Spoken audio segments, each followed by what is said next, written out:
Авылда шын мәгънәсендә хезмәт сөюче халык яши. Һәм нәрсә белән генә шөгыльләнмиләр алар. Мәсәлән, менә Яңагыш авылындагы Заһидуллиннар гаиләсе кәҗәләр тота. 40-ка якын. Кәҗә тотасыз? Ай, кәҗә үзебезнең тәкәһеле бар инде. Кирип киттек инде, сумдык. Казлар да тотасыз икән, әле күркәләрегез дә бар икән. Бар. Менә авылда бит инде күп кеше әйтә, эш юк дип авылда. Сез килешәсезме бу фикер белән? Эш бик күп, вакыт юк. Эшләгән кешегә эш табыла. Ни өчен нәкъ менә кәҗә белән шөгыльләнә башладыгыз? Әллә инде без элек эштә торган Северда шу кайттык да бер кәҗә алдык. Ада кәҗә тиз үрсәй. Әйе. Шуннан һөттәрле артык була башлады. Кайда ятырганы? Башта һөт кенә ада кымыз ясай башлады. Заһитовларның гаилә эше бу. Башта балалары хәзер инде оныклары булыша. Авылда җир җитәрлек, кәҗәләр тәртипле генә көтүләре белән чыгып китәләр. Вакыт җиткәч үзләре кайтып керәләр. Көтәргә кирәк түгел, өйрәтеп куйган кебек. Кулга киләләр, бик ягымлылар. Менә шундый болын кырларда йөргәчтен кәҗәнең сөте тәмле, хуш исле була икән. Өстәл тулы ризык. Буларның барсында нәкъ менә кәҗә сөтеннән ясыйлар икән. Кәҗә сөтеннән әзерләнгән ризыкның һәрберсе хакында тәфсилләп сөйләде хуҗабикә. Аларның файдасы да бик күп икән, бигрәк тә аллергиядан интеккән кешеләргә.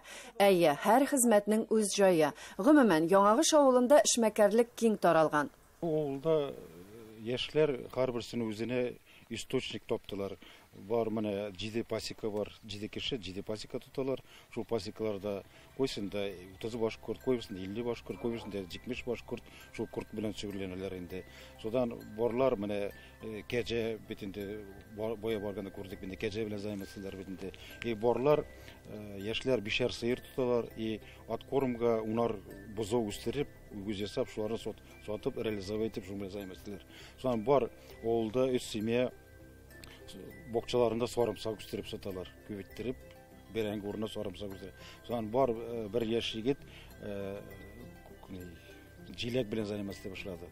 Һәр хәлдә халык эшле. Эшли, тырышкан кеше эшли, эшен таба, займаслый. Менә егетләр әле менә авылда үткәндәге күрдегез бит инде. Бөтен җирдә күп печән ташыган. Значит, аларда мал күп. Әйе. Бишәр сыер, унар бозау, суарыгын тута.